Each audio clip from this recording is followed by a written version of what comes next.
Salut à toutes et à tous, c'est Sinaï, on se retrouve aujourd'hui pour la première édition de la Gazette d'un Otaku avec un animé d'aventure, fantasy, romance, harem et chi... Oh putain, mais je vais mettre tout le monde à dos dès la première vidéo. Bref, on parle de Madara no Uta Vanadis. Madara no Uta Vanadis, en anglais Lord Marksman and Vanadis, ou en français, on s'en bat les couilles car y a pas de VF, est une œuvre adaptée des 18 light novels du même nom imaginée par Tsukasa Kawaguchi et dont les 5 premiers volumes sont adaptés en un animé de 13 épisodes. Le tout est produit par le studio Satellite, et pour ceux qui ne connaissent pas, Satellite est à l'origine de Log Horizon, Hellsing Ultimate, Sukasuka dont je tairai le nom complet pour vous éviter de vous planter un pieu dans les oreilles, et Fairy Tail que l'on peut considérer comme leur plus gros chef-d'œuvre tellement la beauté du scénario est capable de me faire vibrer. L'anime se déroule dans un univers médiéval et commence sur une scène de présentation tout ce qu'il y a de plus volontaire entre les deux personnages principaux, à savoir Tigre Vurbudvorn et Eleonora Viltaria, dont je vais instantanément raccourcir les noms à Tigre et Hélène dans le reste de la vidéo. Non, c'est pas de la flemme, c'est juste qu'ils se sont pas gênés pour faire la même chose dans l'anime. Bref, cette présentation dépressive s'enchaîne sur non, sérieux, c'est qui ce doubleur? Ah d'accord, pardon, donc cette présentation s'enchaîne directement sur l'opening avant de nous montrer comment l'armée dont Tigre faisait partie s'est entièrement faite déboîter par Hélène. Seul. On apprend entre-temps que Tigre est en réalité le vicomte d'Alsace et qu'Hélène se trouve être une des 7 guerrières nommées Vanadis et qui possède des pouvoirs tout ce qu'il y a de plus légit sur un champ de bataille, en rapport avec un élément, et notamment pour Hélène, c'est le vent. Le temps que vous vous demandiez à quel point c'est pété, je vous fais un rapide casting des personnages principaux de la série. Alors on a Tigre, clairement le meilleur archer, personnage principal intelligent, stratège de guerre et considérablement apprécié par son peuple et son harem surtout. Hélène, une des 7 Vanadis, maîtrisant l'air avec son épée Arifar et qui servira aussi de partenaire à Tigre. Il y a aussi Limalisha, un personnage quoi, non sérieux, la seule scène marquante dans l'animé c'est lorsqu'elle réveille Tigre en lui enfonçant un objet long et dur dans la bouche, et je rigole même pas.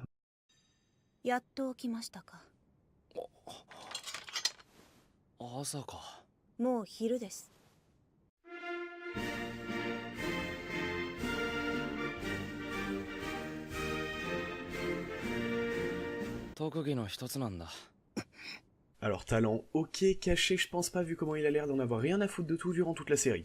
Et pour finir, Lunmi Lalaurie, une autre Vanadis se servant de l'eau qui en dehors de son chara-design totalement pas évocateur de son élément mais néanmoins super stylé aura pour seule utilité d'être la rivale d'Hélène et une fille supplémentaire pour compléter le harem de Tigre. Ah et même si je ne vais pas présenter une à une chacune des Vanadis, sachez qu'elles ont toutes une taille de poitrine différente et ce par intérêt scénaristique bien entendu. Alors maintenant que j'ai énuméré tout cela, je vais vous expliquer pourquoi je vous conseille quand même cet animé. Eh bien de une, l'univers est riche et prenant à mes yeux, et l'on se plonge rapidement dedans, ce qui nous permet clairement d'apprécier la série, du moins ça a été le cas pour moi. Ensuite, la raison qui m'a motivé à la base à voir cet animé, c'est l'opening. Alors je sais que c'est pas vraiment un argument en faveur de l'animé, mais c'est toujours plus sympa d'avoir un opening prenant qui à lui seul peut nous replonger dans l'histoire si l'on a fait une pause de plusieurs semaines entre deux épisodes.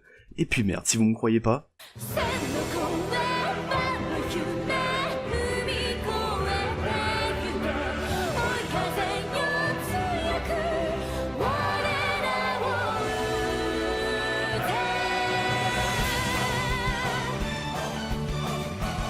Voilà, tu peux aller changer de caleçon. Donc cette merveille, le seul opening de la série, s'intitule Jinzen no Kaze et a été produit par Konomi Suzuki, qui décidément a le don pour produire de superbes musiques tout aussi prenantes les unes que les autres. Elle est notamment à l'origine de Day of Dash et Yume no Tsuzuki, respectivement le premier ending et second opening de Sakuratsu no Pet no Kanojo, un chef-d'œuvre que je vous conseille fortement d'aller voir aussi. Elle a aussi fait This Game, unique opening de No Game No Life, Absolute Soul, opening de Absolute Duo, mais aussi Ryuzei Shinkanka, qui servira d'ending pour le 10e épisode de cette série. D'ailleurs, en parlant d'ending, celui utilisé pour tous les autres épisodes s'intitule Schwarzerbogen et nous a été produit par Hitomi Arada. Il est sympa, comme la majorité des autres OST d'ailleurs, qui auront le don de parfaitement se fondre dans l'animé, permettant d'accompagner les scènes de bataille sans pour autant se démarquer de ces dernières. Ensuite, on en vient à ce qui est selon moi le plus gros point noir de la série, le nombre d'épisodes, qui est beaucoup trop court et on évitera toute blague merci. Et surtout fais gaffe à ton zizi. Sérieusement, l'intrigue principale est assez bien gérée sans trop de superflu, mais il faut dire que la scène finale a tellement été bâclée qu'il en allait se demander si les réalisateurs n'étaient pas bourrés en train de faire du golf sur glace à d'autres chameaux dans leur studio lorsqu'ils ont eu l'idée d'écrire ça. Je n'ai rien à rajouter sur la fin, je ne la spoilerai pas, et mis à part qu'elle n'est pas si mauvaise que ça en réalité, mais plutôt précipitée et laissée ouverte en cas d'une potentielle nouvelle saison, même si ce n'est pas vraiment sûr. Ensuite, on en arrive à la question qui fâche, le fanservice.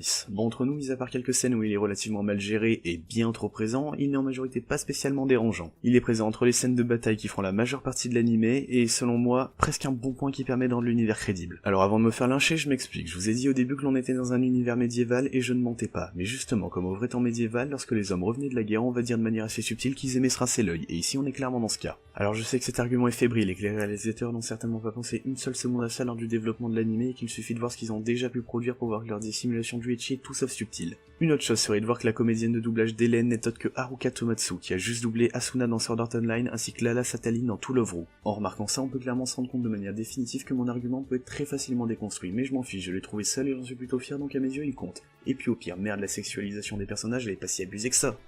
Du coup ça c'est quoi? Non mais tout ça c'est parfaitement logique, d'ailleurs l'explication c'est que...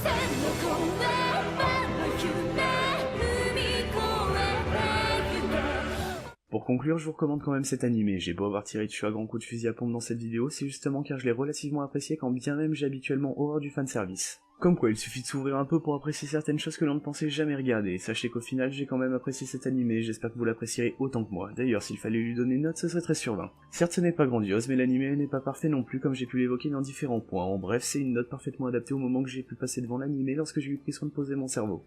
Donc voilà, c'était le premier numéro de la Gazette d'un Otaku. J'espère qu'il vous aura plu. N'hésitez pas à me le faire savoir dans les commentaires en donnant votre avis sur l'épisode tout comme sur l'animé. Bref, c'était Sinaï, et on se retrouve bientôt pour une prochaine vidéo.